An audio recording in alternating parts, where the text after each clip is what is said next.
ergey gaarka ah xogayaha guud ee qaramada midoobay u qaabilsan arrimaha Soomaaliya James Iswan oo ka hadlay kulan qaramada midoobay ay ka yeesheen xaaladda Soomaaliya ayaa ka hadlay fursadaha hortaalla hogaamiyaasha Soomaalida ee ku shirsan magaalada Muqdisho xilli uu khudbad ka horjeedinaya golaha ammaanka ee Jimciyadda Quruumaha ka dhaxaysa oo shir gaar ah ka yeeshay arrimaha Soomaaliya.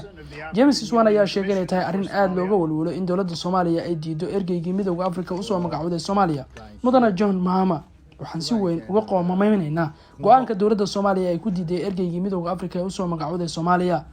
Iswan ayaa ugu baaqay madaxda Soomaalida inay isu tanaasulaan si heshiis looga gaaro khilaafka doorashooyinka. waa muhiim in shirka ka socda Muqdisho ay ka soo baxaan qodobo la fulin karo si doorasho loogu qabto waqtiga ugu yar ee suurtagalka ah. waxaan ammaanayaa dhammaan hogaamiyaasha Soomaaliyeed ee doonayay tanaasulka iyo is-afgarashada intii lagu guda jiray xilligan, taasi oo ay ku jirto danta dalka iyo dadka Soomaaliyeed. arrinta tanaasulka ayaa weli ah arrin degdeg loogu baahan yahay si hore loogu sii socdo, ayuu yiri Iswan.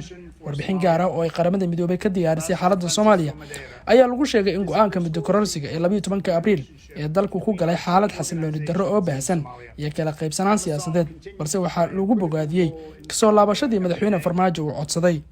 madaxweyne Farmaajo ayaa xaaladda meel halis ah ka soo celiyay kadib cadaadis xoog leh oo golaha shacabka 1 Maaj ayuu dib uga soo noqday sharciga gaarka ah codsi ka yimid madaxweyne Maxamed Cabdullaahi Maxamed Farmaajo. madaxweynaha ayaa intaas kadib awood u siiyay ra'iisul wasaaraha inuu hogaamiyo howlaha doorashooyinka oo ay ka mid yihiin arrimaha ammaanka iyo wada hadallo la yeelanayo madaxda maamul goboleedyada. tallaabooyinkaasina waxay ka hortageen xiisadda, ayuu ka horsheegay qaramada midoobay James Iswan. dowladda Soomaaliya ayaa qaramada midoobay u sheegtay in laga heshiiyay shirka arrimaha doorashada ee ka socda teenada Afisyoone. Iswan oo sii hadlayay wuxuu yiri Al-Shabaab waxay weli khatar weyn u muujinaysaa awoodooda ay u yeelan karaan qorsheynta iyo fulinta weerarada adag ee lala beegsanayo bartilmaameedyo kala duwan oo ku baahsan Soomaaliya, isagoo ka digay in isla waqtigan xaalad bini'aadanimo oo xun ay Soomaaliya ka jirto, iyadoo 5.9 milyan oo Soomaali ah ama in ka badan 3 meelood meel dadka ay u baahan yihiin gargaar bini'aadanimo sanadkan. ergey gaarka ah xogayaha guud ee qaramada midoobay u qaabilsan Soomaaliya James Iswan ayaa warbixinta uu siinayay golaha ammaanka ee qaramada midoobay Talaadadii shalay wuxuu ku yiri Al-Shabaab waxay muujiyeen dadaal iyo adkaysi bilihii la soo dhaafay. howlgallada ciidamada amniga Soomaaliya iyo kuwa AMISOM ayaa sidaa darteed weli muhiim u ah si joogteynta cadaadiska kooxdan. Iswan wuxuu kaloo yiri inkastoo 80% dalka ay saameyn ku yeesheen xaaladaha abaaraha, roobabka, isla mar ahaantaana ay keeneen daadad xoog leh, xilliyada qaarna ay ku fatahayeen dhulka wabiyada, dhibaatooyinka cimilo xumo ayaa horseeday barakac ballaaran iyo cunto yaraanta oo korortay. wuxuu xusay waa wax laga xumaado kaliya in 19% qorshihii ka jawaabidda bini'aadanimada ee sanadkan 2021 in ilaa hadda la maalgeliyay, isagoo ka codsaday wadamada xubnaha ka ah qorshahan inay ku dadaalaan inay bixiyaan wax dheeraada.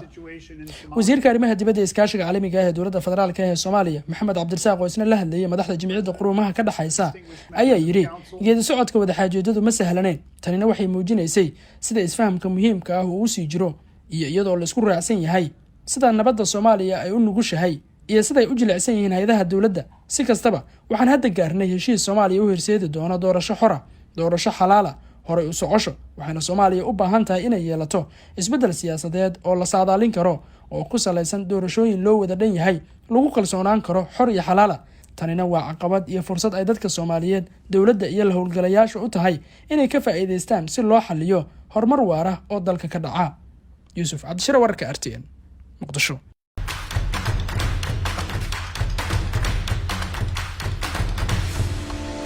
mar kasta meel kasta iyo si kasta u isticmaal adeega Dhammays oo aad ka helayso internet iyo ku hadal aan xadidnayn. ku shubo $1 oo kaliya oo hel internet iyo ku hadal aan xad lahayn muddo 24 saacadood ah, ama ku shubo $20 oo hel internet iyo ku hadal aan xad lahayn muddo bil ah.